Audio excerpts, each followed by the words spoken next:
இப்ப நேற்று எங்களை கேட்டா செய்தி வெளியிட்டீங்க, சொல்லுங்க. எங்களை கேட்டா செய்தி வெளியிட்டீங்க. யார் அதிகாரப்பூர்வமாக அந்த லிஸ்ட யார் பத்திரிகையாளர்களிடம் கொடுத்தாங்க என்பதற்கான பதில் நீங்க கட்டாயம் சொல்லணும். ஏதோ சோசியல் மீடியால வந்திருக்கு அப்படின்றதுனால இன்னைக்கு இருக்கின்ற அத்தனை ஊடகங்களும் பிரேக்கிங் நியூஸ் போட்டு ஒரு சென்சேஷனலா ஒரு செய்தியை நீங்க வெளியிடுகிறீர்கள் என்றால் அப்போ தொலைக்காட்சிகள் மீது இருக்கின்ற நம்பிக்கை மக்களுக்கு, நிச்சயமாக சொல்றேன், எல்லா மக்களுக்கும் தொலைக்காட்சிகள் பத்திரிகை ஊடகங்கள் மேல இருக்கின்ற நம்பிக்கை நிச்சயமாக போயிடும். உங்க டிஆர்பியை ஏத்துறதுக்கோ உங்களுடைய சென்சேஷன் நியூஸ் கிரியேட் பண்றதுக்கோ மற்ற கட்சிகளை பாதிக்கும் செயலை ஊடக நண்பர்கள் இதோட நிறுத்திக்கணும் சொல்லி நான் கேட்டுக்கிறேன். வருகின்ற தேர்தல் 2026 தமிழ்நாட்டுக்கும் தமிழக மக்களுக்கும் மிக மிக முக்கியமான ஒரு தேர்தல். ஊடக நண்பர்கள் தயவு செய்து பொறுப்புணர்வோடு பொறுப்பாக நீங்க நடந்து கொள்ள வேண்டிய தருணத்துல இருக்கீங்க. அப்ப ஒரு சென்சேஷனை கிரியேட் பண்றதுக்கு மட்டும் ஊடகங்கள் இருக்கீங்க, அது தவறான செய்தி என்று ஏன் மறுப்பு செய்தியா போட மாட்டேங்கிறீங்க? எந்த கட்சி சார்பாக அந்த அறிவிப்பு வந்ததா நீங்க சொல்றீங்களோ இதுவே அந்த கட்சிக்கு அழிவு காலத்தை உண்டாக்கும் என்பதையும் நான் உறுதியா சொல்றேன். அனைவருக்கும் கிறிஸ்துமஸ் தின நல்வாழ்த்துக்களை தேசிய முற்போக்கு திராவிட கழகத்தின் சார்பாகவும் கேப்டன் அவர்கள் சார்பாகவும் தெரிவித்துக் கொள்வதில் மகிழ்ச்சி அடைகிறேன். உலகம் முழுவதும் இன்றைக்கு கிறிஸ்துமஸ் தின விழாவை கொண்டாடி கொண்டிருக்கும் அனைவருக்கும் தேசிய முற்போக்கு திராவிட கழகத்தின் மனமார்ந்த கிறிஸ்துமஸ் நல்வாழ்த்துக்களை இந்த நேரத்தில் தெரிவித்துக் கொள்கிறேன். எனவே கூட்டணியில இருக்கின்ற 2 கட்சிகளின் சந்திப்பு, அவ்வளவுதான். அதற்கு அடுத்து வேற எதுவுமே அங்க கிடையாது. ஆல்ரெடி கூட்டணியில இருக்கின்ற அதிமுகவும் பாஜகவும் சேர்ந்து அன்னைக்கு கலந்து ஆலோசனை பண்ணியிருக்காங்க. அதுதானே ஒழிய அதை தவிர வேற எந்த பெரிய நிகழ்வும் அன்னைக்கு நடக்கலை. அதனால அந்த நிகழ்வை நாங்க ரொம்ப ரொம்ப சாதாரணமான ஒரு நிகழ்வா தான் பார்ப்போம். கூட்டணியில மற்றவர்கள் எல்லாம் இருக்காங்களா சொல்றாங்களான்னு அவங்க மற்ற கட்சிகளையும் கலந்து ஆலோசித்து அதற்கு பிறகுதான் அது ஒரு தெளிவான ஒரு முடிவு கிடைக்கும். அதனால அவர் கருத்தை அவர் சொல்லியிருக்கார். இப்போதைக்கு பாஜகவும் அதிமுக மட்டும்தான் கூட்டணி. அந்த 2 தலைவர்களுடைய அன்னைக்கு ஒரு ஆலோசனை கூட்டம், அவ்வளவுதான் நீங்க நடந்திருக்கு. அதனால இனி என்ன நடக்க இருக்கிறது என்பதை நிச்சயமாக உரிய நேரம் வரும்போது நாங்கள் அறிவிப்போம். முதல்ல அன்னைக்கு வந்த அந்த நிகழ்ச்சி யார் பத்திரிகையாளர்களுக்கு கொடுத்தாங்க அதை எனக்கு நீங்க தெளிவுபடுத்தணும். யார் பத்திரிகையாளர்களுக்கு அன்னைக்கு இந்த கட்சிக்கு இந்த சீட்டு என்று அதிகாரப்பூர்வமாக யார் பத்திரிகையாளர்களுக்கு தந்தாங்க என்றதை முதலில் பத்திரிகையாளர்கள் எனக்கு பதில் சொல்லுங்க. அதற்கு பிறகு உங்க கேள்விக்கு நான் பதில் சொல்றேன். யார் உங்களுக்கு கொடுத்தா சொல்ல பதில் சொல்லணும். நீங்க வெறும் கேள்வி கேட்பது மட்டும் பத்திரிகையாளர்களுடைய வேலை கிடையாது. யார் அதிகாரப்பூர்வமாக அந்த லிஸ்ட யார் பத்திரிகையாளர்களிடம் கொடுத்தாங்க என்பதற்கான பதில் நீங்க கட்டாயம் சொல்லணும். அப்பதான் அடுத்த கட்ட என்னுடைய பதில் என்னவா இருக்குன்றது உங்ககிட்ட பதிய வைக்க முடியும்.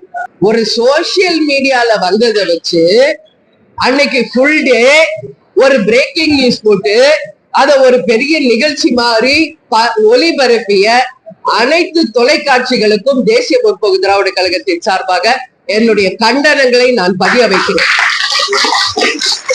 இது கை தட்டுறதுக்கோ எதுக்கோ கிடையாது. யார் உங்களுக்கு அந்த தகவல் கொடுத்தது? யார்? ஏதோ சோசியல் மீடியால வந்திருக்கு அப்படின்றதுனால இன்னைக்கு இருக்கின்ற அத்தனை ஊடகங்களும் பிரேக்கிங் நியூஸ் போட்டு ஒரு சென்சேஷனலா ஒரு செய்தியை நீங்க வெளியிடுகிறீர்கள் என்றால் அப்போ தொலைக்காட்சிகள் மீது இருக்கின்ற நம்பிக்கை மக்களுக்கு, நிச்சயமாக சொல்றேன், எல்லா மக்களுக்கும் தொலைக்காட்சிகள் பத்திரிகை ஊடகங்கள் மேல இருக்கின்ற நம்பிக்கை நிச்சயமாக போயிடும். இதனாலதான் கேப்டன் சொன்னது, பத்திரிகைக்காரங்க தானே நீங்க அப்படின்னு கேப்டன் திட்டத்துக்கான காரணம் இன்னைக்கு நீங்க உறுதிப்படுத்திருக்கீங்க. எப்பவுமே உங்ககிட்ட நான் சொல்றேன், நான் எப்பவும் உங்ககிட்ட ரொம்ப அன்பா பழகுறேன், பாசமா இருக்கேன். ஒவ்வொரு முறை தலைமை கழகத்துக்கு நீங்க வரும்போது உங்களே நாங்க உபசரிக்கிறோம். நான் எல்லா விஷயத்தையும் உங்ககிட்ட பகிர்ந்துகிட்டு இருக்கேன். ஏதாவது ஒரு வாட்டி நீங்க நான் பார்க்கலன்னு சொல்ல முடியுமா சொல்லுங்க? அப்படி இருக்கும்போது எதுவுமே உறுதிப்படுத்தாத ஒரு செய்தியை அனைத்து ஊடகங்களும் ஏதோ அதிகாரப்பூர்வமா அறிவிச்சது போல உங்க டிஆர்பியை ஏத்துறதுக்கோ உங்களுடைய சென்சேஷன் நியூஸ் கிரியேட் பண்றதுக்கோ மத்த கட்சிகளை பாதிக்கும் செயலை ஊடக நண்பர்கள் இதோட நிறுத்திக்கணும்னு சொல்லி நான் கேட்டுக்கிறேன். நான் தெளிவா சொல்லிடுறேன். ஜனவரி 9 மாநாடு எங்கள் கூட்டணி யாருடன் என்பதை நாங்கள் தெளிவாக சொல்லுவோம் நான் சொல்லிட்டு இருக்கேன். அப்படி இருக்கும் பொழுது எதுவுமே தெரியாம ஏதோ ஒரு சோசியல் மீடியால வந்துச்சு அப்படின்னு ஏதோ உண்மை செய்தி மாதிரி போடுறீங்கன்னா அப்புறம் என்ன இருக்கு நம்பிக்கை எங்களுக்கு? யாருக்குமே சொல்றேன், மக்களுக்கே சொல்றேன். இப்போ தங்கம் விலை இப்ப உயர்ந்துச்சு, இப்ப குறைஞ்சிச்சு அப்படின்னு அடிக்கடி ஒரு பிரேக்கிங் நியூஸ் போடுறீங்களே, அதுக்கு இதுக்கு என்ன வித்தியாசம் இருக்கு? என்ன வித்தியாசம் இருக்கு? வருகின்ற தேர்தல் 2026 தமிழ்நாட்டுக்கும் தமிழக மக்களுக்கும் மிக மிக முக்கியமான ஒரு தேர்தல். ஊடக நண்பர்கள் தயவு செய்து பொறுப்புணர்வோடு பொறுப்பாக நீங்க நடந்து கொள்ள வேண்டிய தருணத்துல இருக்கீங்க. யாரோ ஒருத்தர் ரோட்ல போறவங்க, யாரோ ஒரு சோசியல் மீடியால ஏதோ ஒரு யூடியூப் சேனல்ல வர்றதெல்லாம் வச்சுக்கிட்டு உங்க சேனல்ல ஒரு சென்சேஷனல் நியூஸ் கிரியேட் பண்ணும், உங்க டிஆர்பியை ஏத்தணும்னா தயவு செஞ்சு கேட்டுக்கிறேன், தேமுதிகவை நீங்கள் பயன்படுத்த கூடாது என்பதை நான் தெளிவாக இந்த நேரத்தில் பதிய வைக்கிறேன். எங்க கட்சியினுடைய வளர்ச்சி, எங்க கட்சி என்ன முடிவெடுக்கணும் என்பதை நிர்மாணிக்கக்கூடியவர்கள் கழகத்திற்காக உழைத்துக் கொண்டிருக்கும் கழக நிர்வாகிகள், தொண்டர்கள் தான், ஊடக நண்பர்கள் கிடையாது. அப்படி இருக்கிறப்போ எந்த ஒரு தகவலும் இல்லாம, எந்த ஒரு அதிகாரப்பூர்வ அறிவிப்பு இல்லாம எப்படி அவ்வளவு பெரிய நியூஸ அதே ஒரே மாதிரி எல்லா சேனல் எப்படி நீங்க பப்ளிஷ் பண்றீங்க? ரைட், அது தப்பு அப்படின்னு எல்லாரும் வதந்தின்னு சொன்ன பிறகு எந்த ஊடகமாவது தவறாக செய்தியை நாங்கள் போட்டுட்டோம், இது தவறான செய்தி எந்த ஊடகமாவது பதிய வச்சீங்களா? அப்ப ஒரு சென்சேஷனை கிரியேட் பண்றதுக்கு மட்டும் ஊடகங்கள் இருக்கீங்க, அது தவறான செய்தி என்று ஏன் மறுப்பு செய்தி ஏன் போட மாட்டேங்கிறீங்க? உண்மையிலேயே நான் அனைத்து இவங்கதான் அவங்கதான் கிடையாது, எல்லாரையுமே இந்த நிகழ்ச்சியினால நிச்சயமாக கண்டிக்கிறேன். இனிமேல் வருகின்ற செய்தி உண்மையாக இருந்தால், அதிகாரப்பூர்வமாக இருந்தால் மட்டும் நீங்கள் ஒளிபரப்ப வேண்டும். அப்படி இல்ல நாங்க ஒளிபரப்புவோம் அப்படின்னா அது உங்க பிரியம். ஆனா தேமுதிகவை பத்தி யாரும் எங்க அனுமதி இல்லாம போடக்கூடாது என்பதையும் இந்த நேரத்தில் நான் உறுதியா சொல்றேன். அதுக்கான உரிமை எங்களுக்கு இருக்கு. அங்க தேமுதிகன்னு ஒரு வார்த்தை வருதுன்னா எங்க கிட்ட நீங்க அனுமதி கேட்கணும். எங்க கட்சியினுடைய வளர்ச்சிக்காக கடைகோடியில் இருக்கிற ஒவ்வொரு தொண்டனும் இந்த கட்சிக்காக உழைச்சிட்டு இருக்காங்க. இன்னைக்கு எங்கேயோ இப்ப சிட்டில இருக்க எங்களுக்கு தெரியுது பொய் செய்தின்னு, கடைகோடியில இருக்கிற தொண்டர் மனநிலை என்னன்னு யாராவது யோசிச்சுங்களா? ஒரு பொறுப்பு இல்லாம இந்த மாதிரி பதிவுகளை தயவு செய்து யாரும் போடாதீங்கன்னு நான் ஹம்பிளா கேட்டுக்கிறேன் எல்லாரையும். ஏன்னா உங்களுக்கும் அந்த கடமை உண்டு, அதை நீங்கள் மதிக்கணும்னு சொல்லி நான் கேட்டுக்கிறேன். எனவே கூட்டணியை பற்றி உங்களுக்கு உறுதியாக மாநாடுக்கு வரும்போது நாங்கள் அதை பத்தி தெரிவிப்போம். எங்க நிலைப்பாடு என்ன நாங்க டிசிஷன் எடுக்க போறோம் என்பதை மாநாடுல எங்களுடைய மாவட்ட கழக செயலாளர்கள், நிர்வாகிகள், தொண்டர்கள் எல்லாருடைய கலந்து ஆலோசனை செய்த பிறகுதான் ஒரு சரியான முடிவை நாங்கள் எடுப்போம்.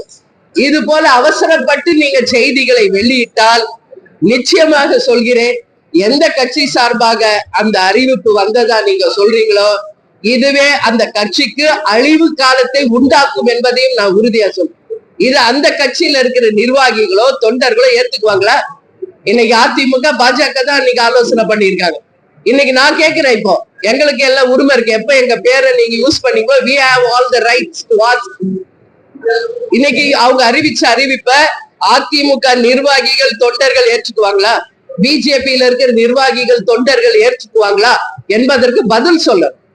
சும்மா அப்படியே தட்டி விடக்கூடாது. இது கட்சி, இதுக்காக உயிரை கொடுத்து இன்னைக்கு கோடிக்கணக்கான பேர் இதுக்காக கட்சிக்காக உழைத்துட்டு இருக்காங்க. அனைவருடைய மனசை, அனைவருடைய அந்த உரிமையை நீங்க கட்டாயம் மதிக்கணும். நாங்க பத்திரிகையாளர்களை மதிக்கிறோம், பத்திரிகையாளர்களும் நீங்கள் உங்கள் கடமையை சரியா செய்யணும்னு நான் கேட்டுக்கிறேன்.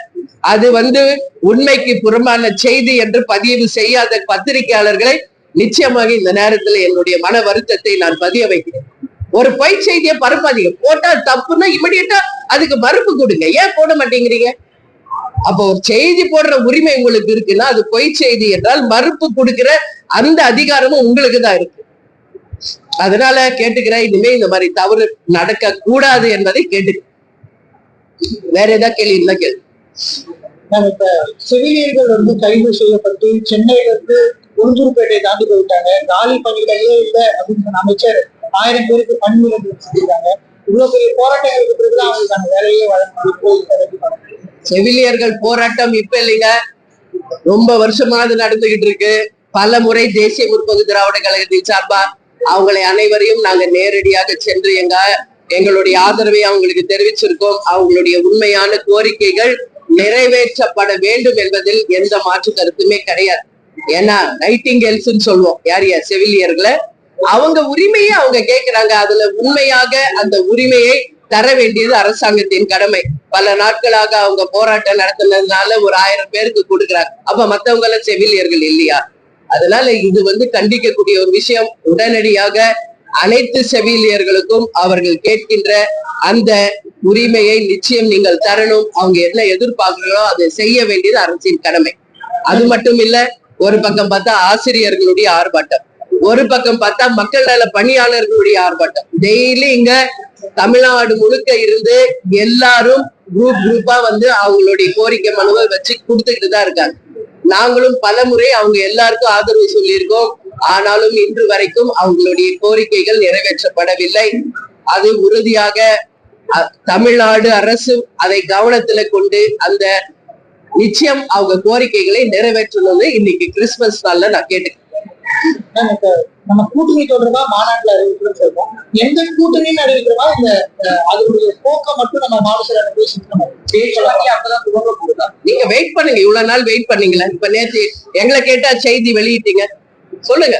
எங்களை கேட்டா செய்தி வெளியிட்டீங்க. அதிமுக தரப்புல இந்த கூட்டணி கட்சிகளுக்கு இவ்வளவு ஒதுக்கலாம், ஒருவேளை இந்த கூட்டணி கட்சிகள் வரக்கூடிய பட்சத்துல ஒதுக்கான உத்தேச பட்டியல் தான் வெளியிடப்படுதே தவிர அது அதிகாரப்பூர்வமானது அப்படின்றதெல்லாம் அதை வெளியிட்டது யார்? அதான் நான் கேட்கிறேன். அது தேமுதிக கேட்டுதான் அது வெளியிடணும் அப்படின்றது அது எந்த விதத்துல சரியான அணுகுமுறையா இருக்குது. அது ஒரு உத்தேச பட்டியல் அதிமுக பேசியிருக்கிறாங்க. தேமுதிக கட்சிக்கு உரியவர்கள் நாங்க. இப்ப உங்க சேனலை பத்தி ஒண்ணு சொல்றோம், உங்களை கேட்காம நாங்க தவறான செய்தி போட்டா நீங்க கேட்பீங்களா கேட்க மாட்டீங்களா? இல்ல, நான் கேட்கறது நீங்க பதில் சொல்லுங்க. அந்த உத்தேச பட்டியலை வெளியிட்டது யார்? அததான் நான் கேட்கிறேன். எனக்கு வேற எந்த ஆன்சரும் வேண்டாம். ஒரு உத்தேச பட்டியல் வெளியிட்டீங்கன்னு சொல்றீங்க, யார் வெளியிட்டா? அதிமுகவா இல்ல பிஜேபியா? யார் வெளியிட்டது அது தெரியணும்ல. அதிமுகவை சேர்ந்த நிர்வாகிகள் தான் இதெல்லாம் பேசினதா ஒரு தகவல் எந்த நிர்வாகிகள் பேசினாங்க அது தெரியல. தெரியாம ஒரு சேனல்ல தயவு செஞ்சு நியூஸ் போடாதீங்க, புரியுதுங்களா? உத்தேச பட்டியல் சோசியல் மீடியால வந்துச்சு, யாரோ சொன்னாங்க, இதெல்லாம் ஒரு கட்சி மேல நீங்க கொண்டு வரக்கூடாது. இப்ப உங்க சேனல்ஸ் மேல அந்த மாதிரி யாரோ ஒருத்தர் சொன்னாங்க, சோசியல் மீடியா இப்படி வந்துச்சு ஒரு சேனலை பத்தி அப்படின்னு மத்தவங்க சொன்னா நீங்க ஏத்துக்குவீங்களா? உங்களுக்கும் கடமை இருக்கு, உங்களுக்கும் பொறுப்பு இருக்குங்க. அதை உணர்ந்து தயவு செஞ்சு நடந்துக்கங்க. இது ஒண்ணு சாதாரண கிடையாது. கேப்டன் இல்லாம இன்னைக்கு இந்த கட்சியை 20 ஆண்டு கழிச்சு 21வது ஆண்டுல வழி நடத்திட்டு இருக்கோம். இந்த கட்சிக்காக தங்களுடைய உயிரையும் பொருளையும் பணையம் வைத்து தலைமை கழகத்திற்கும் தலைவருக்கும் கட்டுப்பட்டு உண்மை விசுவாசிகளாக பயணித்துக் கொண்டிருக்க எங்க நிர்வாகிகள் தொண்டர்களுக்கு தான் அந்த முழு அதிகாரம் உண்டு. அவர்கள் யாரை கை காட்டுறாங்களோ அவங்க கூட தான் தேமுதிக கூட்டணி அமைக்கும். அதனால நிச்சயமாக அதுல எந்த மாற்று கருத்தும் கிடையாது. நீங்க வேணா உங்களுக்கு வேண்டிய விஷயத்தை எது வேணாலும் போடலான்றது கிடையாது. அப்படி ஒரு பொய் செய்தி தவறுதலாக போடப்பட்டா நிச்சயம் இன்னைக்கு நான் உங்ககிட்ட கேட்டுக்கிறேன் ஒரு சகோதரியா, அந்த செய்தி தவறான செய்தி என்பதையும் நீங்கள் பதிய வைக்கணும் என்பதையும் இந்த நேரத்துல கேட்டு. அது ஏன்னா ஒரு செய்தியை மட்டும் பரப்புறீங்க, அது பொய் தகவல் யாரோ சொன்னதுன்னு சொல்றீங்களே, அப்ப அது தவறான பேக் அப்படின்னு ஒரு முத்திரை அடிச்சு அந்த சேனல்ல போடலாம்ல. இந்த செய்தி பேக் நியூஸ் அப்படின்னு ஏன் போட மாட்டேங்கிறீங்க? ஏன் போட மாட்டேங்கிறீங்க? இன்னைக்கு எல்லா கட்சியும் அது வதந்தின்னு சொல்லிட்டு இருக்காரு. சோ இது ரொம்ப ரொம்ப தவறான ஒரு விஷயங்க. இது கண்டிக்கக்கூடிய ஒரு விஷயம். இன்னைக்கு உங்ககிட்ட சொல்றேன், இன்னைக்கு கிறிஸ்துமஸ், உங்க எல்லாருக்கூட நான் ஹாப்பியா தான் பேசணும்னு தான் வந்தேன். பட் நீங்க செஞ்ச விஷயம் ரொம்ப ரொம்ப எல்லா தரப்பும், எல்லா கட்சியினரும், எல்லா நிர்வாகிகள், தொண்டர்கள், அனைத்து கட்சியும், அதிமுக பிஜேபி உட்பட அத்தனை பேரும் சொல்ற இது பாதிச்சிருக்கிறது. இனி வருங்காலங்களில் பத்திரிகை நண்பர்கள் பொறுப்பாக செயல்படணும். இன்னைக்கு கிறிஸ்துமஸ்ல உங்களை சந்திக்கிறேன். 28ஆம் தேதி கேப்டனுடைய 2ஆம் குரு பூஜை நடக்க இருக்கிறது. அதற்கு பத்திரிகை நண்பர்கள் நீங்க எல்லாரும் வரணும். அது மட்டும் இல்ல, ஜனவரி 9 கடலூர்ல நடக்கின்ற மாநாடு, அந்த மாநாட்டிலையும் நீங்கள் அனைவரும் வந்து கலந்துக்கணும் தலைமை கழக சார்பா அழைக்கிறோம். இப்பவே எல்லாருக்கும் அந்த பத்திரிகைகளை, அந்த இன்விடேஷனை, குரு பூஜைக்கான அழைப்பை ஒவ்வொரு சேனலும் ஒவ்வொரு மீடியாவையும் சேர்ந்து எங்கள் நிர்வாகிகள் நேரடியாக சென்று பத்திரிகைகளை கொடுத்துக்கிட்டு இருக்காங்க. இன்றைக்கு நீங்க எல்லாம் சொல்றீங்க அதிமுக வெளியிட்டுச்சுன்னு. நான் இப்ப சொல்றேன் உங்களுக்கு, இன்னைக்கு அண்ணன் எடப்பாடியார் கிட்ட எங்க தலைமை கழகத்திலிருந்து ஒரு குழு சென்று நேரடியாக இன்விடேஷனை வழங்க இருக்கிறோம். முதலமைச்சர் அண்ணன் ஸ்டாலினிடமும் அதற்கான டைம் கேட்டிருக்கோம். தமிழ்நாட்டில் இருக்கின்ற முக்கியமான கட்சி தலைவர்களிடையே அந்த டைம் நாங்க வந்து கேட்டிருக்கோம். அந்தந்த டைம் கிடைச்ச உடனே தலைமை கழகத்தின் சார்பாக சென்று இந்த இன்விடேஷன்ஸ அவங்க கையில நேரடியாக ஒப்படைக்க இருக்கிறோம். அது போல இன்றைக்கு அண்ணன் எடப்பாடியாரை தலைமை கழகத்தின் சார்பாக போய் சந்திச்சு இன்விடேஷன் தரோம். அண்ணன் ஸ்டாலின் அவர்கள் கூட டைம் கொடுத்தவன அவரையும் போய் சந்திக்க இருக்கிறோம். அது போல இன்னைக்கு இருக்கின்ற பிஜேபி, காங்கிரஸ், அதே போல விஜய், சீமான், எந்தெந்த கட்சி எல்லாம் இருக்கோ எல்லாருக்கும் தேமுதிக சார்பாக அழைப்பிதழை தருகிறோம். அந்தந்த டைம் அப்பாயின்மெண்ட் கிடைச்ச உடனே நேரடியா வழங்கி இருக்கிறோம். அப்பாயின்மெண்ட் தாமதமானால் எங்க கழக நிர்வாகிகள் சென்று அந்த இன்விடேஷனை ஒவ்வொருத்தர்கிட்டையும் பர்சனலா கொடுக்க இருக்கிறோம். இதுதான் உண்மை. உண்மைக்கு புறம்பான செய்தியை தயவு செஞ்சு போடாதீங்க, சரிங்களா? இது எல்லாரையுமே பாதிக்கும். இது தவறான ஒரு முன்னுதாரணம் ஆயிடும். நம்பிக்கை போயிடும். பத்திரிகை ஊடகத்தின் மேல இருக்கிற நம்பிக்கை மக்களுக்கு போயிடும் அப்படிங்கறத நான் சொல்றேன். இன்னைக்கு 4 பில்லர்ஸ், 4 சிங்கம் இருக்காங்க. அதுல ஒரு சிங்கம் யார்? மீடியா. சோ அந்த பொறுப்பு உங்களுக்கு உண்டு. ஜனநாயக கடமை ஆற்றுங்கள், உண்மை செய்தியை வெளியிடுங்கள் என்று கேட்டுக்கொள்கிறேன். எல்லாரும் வந்திருக்கீங்க, எல்லாரும் சாப்பிட்டு போங்க, குரு பூஜைக்கு வாங்க, மாநாடுக்கு வாங்க. அனைவருக்கும் கிறிஸ்துமஸ் வாழ்த்துக்கள், ஹாப்பி நியூ இயர் வாழ்த்துக்களையும் இந்த நேரத்தில் தெரிவித்துக் கொள்கிறேன். நன்றி, வணக்கம்.